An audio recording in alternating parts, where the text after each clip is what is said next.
This is Hidden Killers Live with Tony Bruschi, Stacey Cole, and Todd Michaels. Let's move on and continue the conversation, but now from more of a legal perspective. We have a missing girl, a body in the trunk of a Tesla, and a rising music star at the center of it all. Right now, no one has been charged. The cause of death, it's still pending, but questions are stacking up about timeline, silence, and whether justice is coming at all. As you heard Jennifer Coffendaffer recently say, this thing, we may not know exactly what was the cause of death. That's the medical examiner. I'm kind of paraphrasing that. Today, now we're going to be joined by criminal defense attorney and former prosecutor Eric Faddis to unpack the legal fault lines in this case involving Celeste Rivas Hernandez and the artist known as David. So let's start here. I know you've been watching this thing. What does the law see here? And more importantly, what are we still waiting for in terms of charges legally against somebody? Yeah, Tony, I think the law sees a lot of holes so far in this case, based largely on how things went down and the possible timeline. Like you said, that there hasn't been a cause of death determined. There hasn't been a manner of death determined. In terms of, the prosecution, that they need probably to have something along those lines from a coroner, a medical examiner, saying how this person perished. Otherwise, we're potentially looking at charges for actions taken after her demise, which would be much less serious. Much less serious, but I mean, it's serious nonetheless. You got a body in the trunk of the car that you own. But if you were to go in and press charges, you certainly would want those to stick. What are the risks of if they were to go in and just theoretically charge David for having a body dismembered in the trunk of his car? And that's whatever charge that technically would be. What are the risks of jumping in with that right now without anything beyond that? It's problematic in part because the charges would probably be something like abuse of a corpse or concealment or obstruction of an investigation, something along those lines. And while those, like you said, are serious, probably in the felony neighborhood, they're not homicide. Mm-hmm. Now, if they did charge this soon, one concern is that they would have much less access to David. And David would either hire his own attorney or be appointed one. And from there, you can't talk to him directly. You can't interview him. And so a number of hurdles would pop up if there was a charge at this sort of preemptive stage. But aren't those hurdles already there? He has started hiring some high-power attorneys to represent him at this point. Sure. Yeah. I mean, there are a number of hurdles in this case that could make things more difficult, but they're already extremely difficult for the prosecution. It's a huge uphill battle. How in the world did this poor young girl's body get into this vehicle and in the condition that it was in when it was found? All of these are really important questions for which I haven't seen any reports showing answers. Is there a level of concern about liability for the LAPD if they were to go in too quick, really with anything, because of the nature of the case, because of the nature of how high profile it is? If this were David without a 4 in the middle of where the A is supposed to be, and it was just, David Jones down the road that really, works at the defunct family video, would he be arrested by now, or are they being more cautious because of the nature of this, do you think? I think that's a good insight, Tony. I think they are being more cautious. Now, oftentimes the prosecution has significant immunity when it comes to charging decisions, and if they got something wrong, they got it wrong. And oftentimes a lay person, a regular David, might not have the resources to pursue the government for their errors. Here, we have this superstar who purportedly has significant resources. So any misstep on behalf of the police would be scrutinized by his legal team, and they would look for exceptions to that immunity, and there are exceptions, to potentially go after the police if the police do charge him and get it wrong. I wonder if I'm about to ask a really obscure question, but how many, and you may not know the answer to this, but how many times does law enforcement come across a body in a trunk? do you think? I mean, You know- because this seems unusual, but maybe this is a fairly common occurrence. Bodies come up in the most unexpected of places sometimes. You know, when I was a prosecutor, we would go out on death calls where there was a body that was in an apartment and it appeared to have been there for weeks or even potentially more than a month. Oftentimes bodies surface in bodies of water, things like that. You know, sometimes they are found in places where unhoused people congregate and that kind of thing. So yeah, coming across a body is not unusual, even in circumstances where it's in a car or some other locale. Not uncommon at all. I mean, right now we have a body in a trunk. We have dismemberment of a body. Whoever did this, there are certainly charges to be made for something here. I mean, what sort of charges would we be looking at right now if we before they can even get to the area of possibly murder, and might we never even get to murder if there's not enough evidence that points to murder?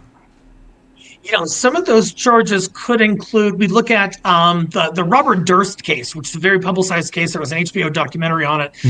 He was charged with murder and with dismemberment of a body, or I'm not even sure if he was charged with the dismemberment itself.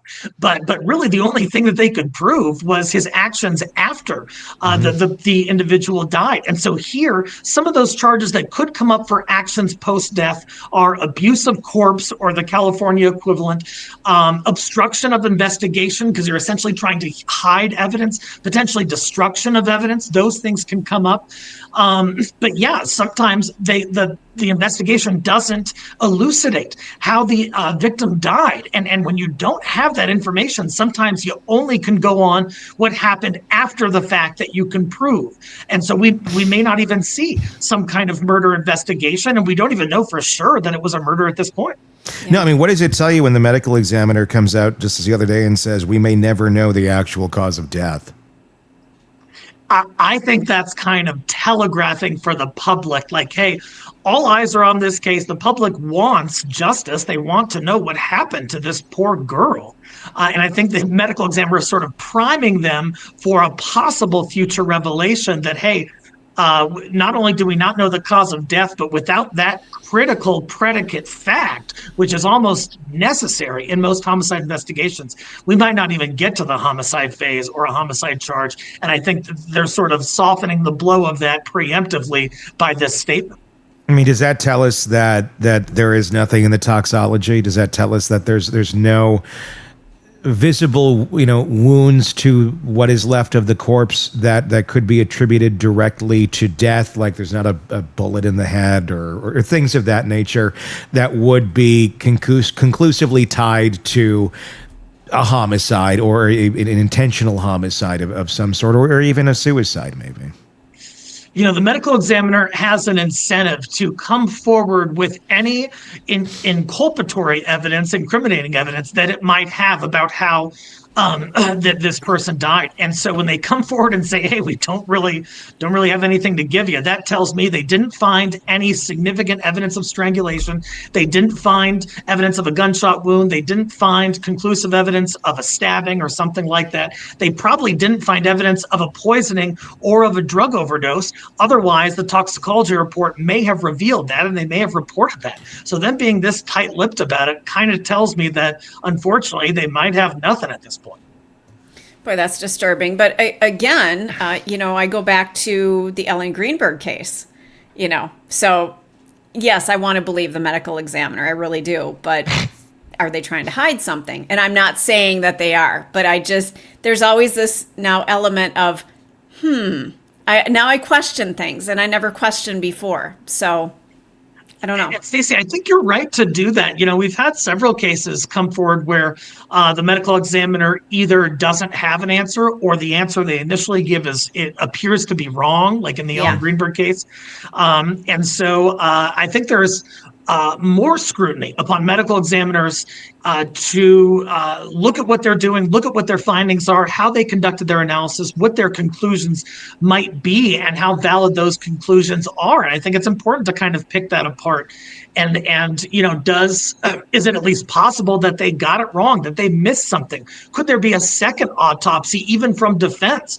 There could. So this might not be the last word on the medical examination of Celeste's body. How difficult is it to determine if there was some sort of physical altercation or some sort of physical trauma to a body that would have caused death when the body is literally in pieces? It's incredibly hard because not only is the body itself disjointed, but on top of that, it is eroded, it is decomposed. There might have been biological signs that may not exist anymore. For example, there could have been DNA transfer from the culprit, but some of that could have eroded such that it is no longer testable. They need to, of course, look under the fingernails of Celeste if they can.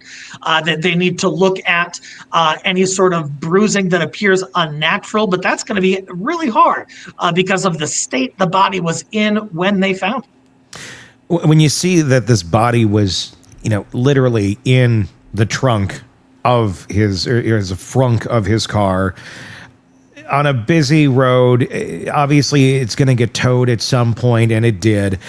What does that tell you about whoever did this? I mean, is that screaming, "Catch me"? And I'm not saying it's David who did it, but whoever did it screaming, "Catch me"? Or is this just utter stupidity of not thinking, one step ahead, that you put a body in a frunk of a car and you leave it on the road for a handful of days, the car's going to get towed at some point? You'd think. Legally, I think there are multiple possible interpretations. One possible interpretation is that David was, a young guy. He was 20 or so, and he was dumb, and he wasn't thinking about the consequences. He was going on tour. He's obsessed with his other life, and he just sort of made a really stupid mistake by putting this serious evidence in his vehicle. That's one. A second possible interpretation is that someone was trying to frame David and say that, hey, look how obvious it is. There's this dead body in the star's car, must be him, go after him and leave me alone. A third potential interpretation is that there was just, some sort of incompetence on behalf of whoever was involved in this, and they, maybe they're in Ecuador now, who knows? So there's a number of ways that this can be read, none of which are very clear, none of which are very helpful for the prosecution. It seems... it seems highly unlikely to me that it was David that put the body in the trunk or in the frunk of the car. It just doesn't. Too obvious. It's too obvious. So what my mind goes to is a fixer of, he's got the money, he's got his posse, he's got his group, and and they all seem to be, for the most part, fairly young and inexperienced in life. I'm wondering if, he had his fixer, that has never had to fix anything like this before, but, also young and dumb and understanding that they do chalk the tires of cars on streets and do tow them, but being young and dumb, maybe completely unaware of this little factoid, considering they've only been driving for about 4 years of their lives. Right. So it makes me wonder if there were other people involved in this, how many people were involved in this in terms of trying to cover this up? Does this scream to you like this is some sort of evil, maniacal, we got to kill her and hide the body? Or is it like, shit, something happened, now we got to, cover this shit, a la Weekend at Bernie's, but in a really bad way? Yeah, my read on it, and this is just speculation at this point, just my opinion, is that it looks to me like there was something horrible that happened. I don't know if this was an accident, a drug overdose, a domestic violence issue that got worse. Something horrible happened, and then folks sort of scrambled to say, God, what can we do about this?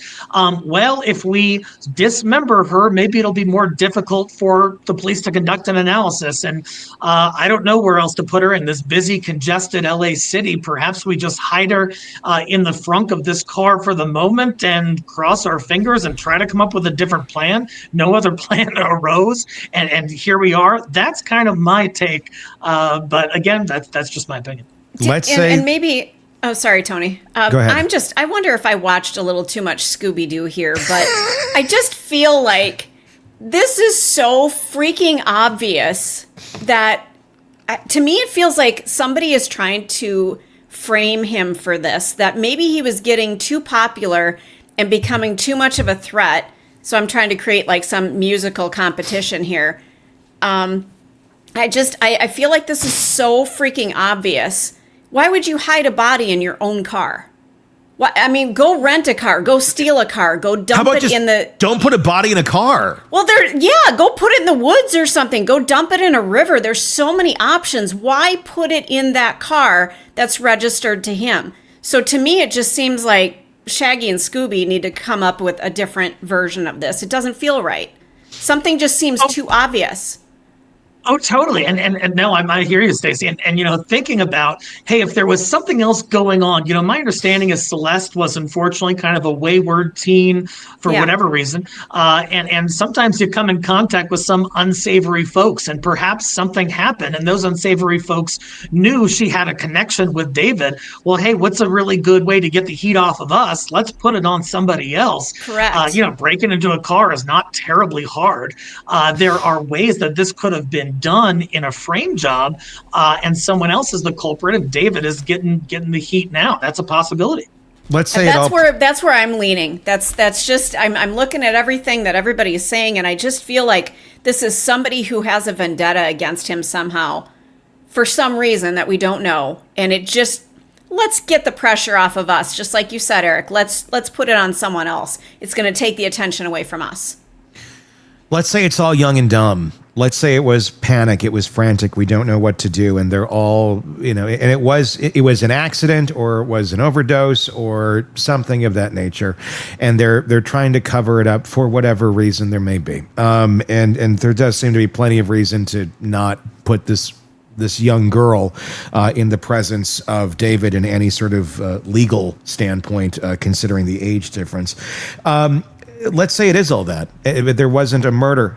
Is that sellable? Is that something that how would that be looked at from a legal standpoint? Yeah, it reminds me again of the Bob Durst case where he allegedly had an altercation with like a roommate or someone who was living in his apartment complex.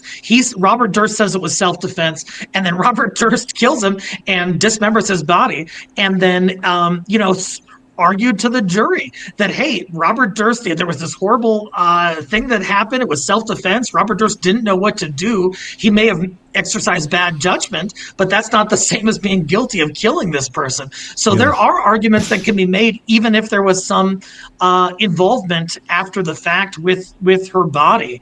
And so, even though it's not a warm and fuzzy type of argument to be made, it's something that defense sometimes has to do, and jurors have been receptive to it in the past.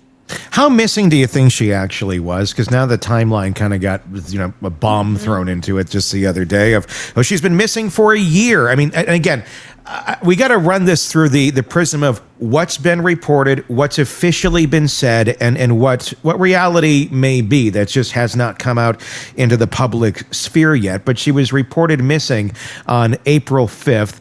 And then 5 months later, she's caught on her security camera at the house where she was reported missing from, arguing with the neighbors. Now, Coffindaffer kind of explained that a bit, too, of when they're reported missing and they're found or they show back up, you don't necessarily, have a found report that gets filed. But I guess I'd be really curious to know what the hell's going on with her family or not going on with her family for this to be out there that she's been missing. But was she really missing, or was it just she kind of did whatever the hell she wanted to do, and there really were no guardrails for this young woman, or maybe there were I don't know, maybe it was just a really bad home. I have no idea, because obviously she was a runaway many a time, so there's many reasons for that. Totally. I think missing might be kind of a misnomer in this Yeah. case because, she was there. There's evidence that she's not, Not her missing. whereabouts are not completely unknown. Yeah. They were known by some, at least 5 months after the date that she was reported missing. It seemed like she was kind of a runaway minor at the time. And unfortunately, that happens all the time Yeah. in every significant city in America. So, the fact that she was a runaway usually means she's looking for a place to stay. She's looking for resources. She's looking for support. And unfortunately, those poor young folks can fall into some pretty ominous hands under those circumstances. I fear that may have happened to Celeste. Right now, David has said nothing. As a defense attorney, would you advise him just to stay silent right now, or does silence start to hurt your case at some point? If I was his counsel, I would absolutely recommend that he continue to not make any sort of statement to the government, not subject himself to some kind of interview. He's already in a decent legal position as it is, because he has at least an alibi in terms of when her body was found. He was out on tour. Mm-hmm. What I might do, though, is defense can always issue a statement. They can issue a statement to the government. They can issue a statement publicly. It can be very brief. It can say, hey, David is, devastated by the loss of Celeste here, but had nothing to do with her demise and was out of the country when her body was found. It could be as easy as that. But even if you do that, you're admitting some association with Celeste while she was a minor. So there are pitfalls there too. It might be best to just kind of clam up and say, hey, government, it's your job to prove this. Have at it. And it seems like they can't so far. The reality is, though, we know there was a relationship there of some sort. We don't know the nature of it. But we have video of them, on live streams together. There's video of her, in different places. And it's established there's a relationship there. We don't know if it was sexual. I think that is still very much up in the air. I think that's very much up for question. I think a lot of people want to jump to conclusions, but until we actually have something definitive, we have no idea. We don't. Everybody hears a case like this and they want to jump to it's another R. Kelly. Maybe, or maybe not at all. We have no idea as of right now. All that being said, and we don't know those answers. When they're trying to figure out what's going on here and what sort of charges can be brought, what are they going to be looking for in terms of defining some of this to go forward to do whatever they're going to do? Eventually, somebody's, I would think, would need to be charged here. Well, certainly the medical examiner is going to try and analyze whether there was any evidence of sexual activity. Now, perhaps the body was in such a state that analysis is futile. On top of that, they're going to look at the digital footprint, Tony. Like you said, that there are, Discord chats and certain videos that appear to some to show Celeste and David together. They're going to look at text messages. They're probably doing a search warrant for David's phone if they haven't already. In fact, I think they have. Mm-hmm. But they're going to look at all of that digital evidence. They're probably going to look at any prior location of Celeste's devices, if they can, and try to triangulate those with cell phone towers, determine where she was on specific days throughout this duration during which she was allegedly missing. So there's a lot they can still try to put together to recreate this history between David and Celeste. We know there is something there. We just don't know what it is. Is he missing a window here? Just again, because we don't want to, or he wouldn't legally. It's not in his best interest to be connected with a minor for obvious reasons. But if there is nothing going on here, is he missing his window here? PR wise, public wise, if he did not have anything to do with her death, to get to his fans, to get to the public and play that part of the game, because just letting it go to the public, he'll be Jeffrey Dahmer in a week or two, the way the public goes with rumors and such. And you, at some point, I think you want to get ahead of that to try and steer the narrative in some direction. Hopefully you're doing it honestly, but obviously people do steer it in other ways. But is this a missing opportunity at this moment in time to speak to the public in some sort of way? Tony, there's surely a concern that the social narrative about what happened or what possibly happened could work to the detriment of David in terms of his professional interests. So, yeah, it would make sense if he wanted to get ahead of it and say, hey, we had, if this is true, a platonic relationship. Keep in mind, David wasn't some 40-year-old guy. He was like 20 at the time. Yeah. It wouldn't be out of the realm of possibility for him to be platonic friends with someone younger. Whether that's appropriate or not is a different question. Sure. But on the flip side, his Spotify ratings and listenership has exploded. There have been he's received a lot of attention and arguably some professional benefits from this entire situation, as grotesque as that might be to look at it that way. Yeah. So perhaps keeping the mystery going and having this sort of intrigue in some perverse way could serve his professional interests. All you gotta do is put a body in your trunk and boom, you get the listens. Well, I was just gonna say, is this a new marketing challenge? Oh God. I think, yeah. Do I need to leave now? Should I show myself out? R. Kelly, I think his music, like Spike, Michael Jackson's, you see this in cases like, then it drops usually dramatically. It's like a whoo, and then a oh. And I think some of that just comes too from, obviously, R. Kelly and Michael Jackson are very different caliber artists than David was.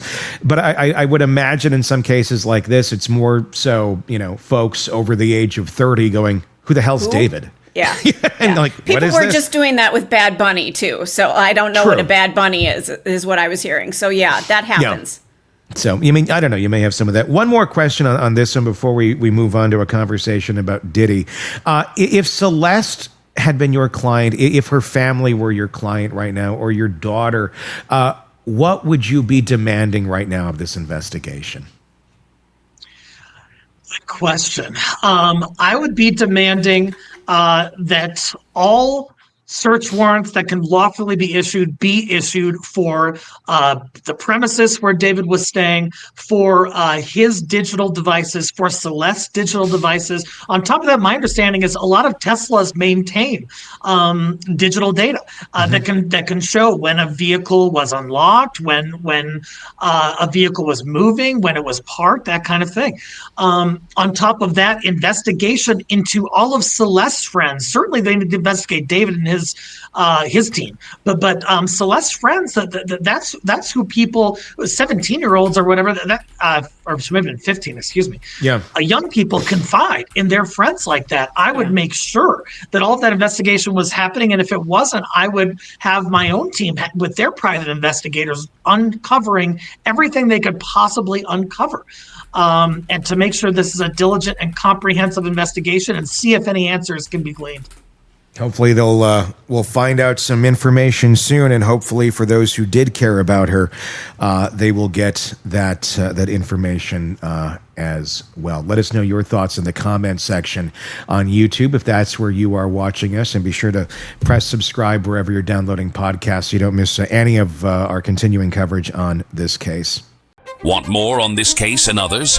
Then press subscribe now and don't miss a moment of true crime coverage from Tony Bruschi and the Hidden Killers podcast.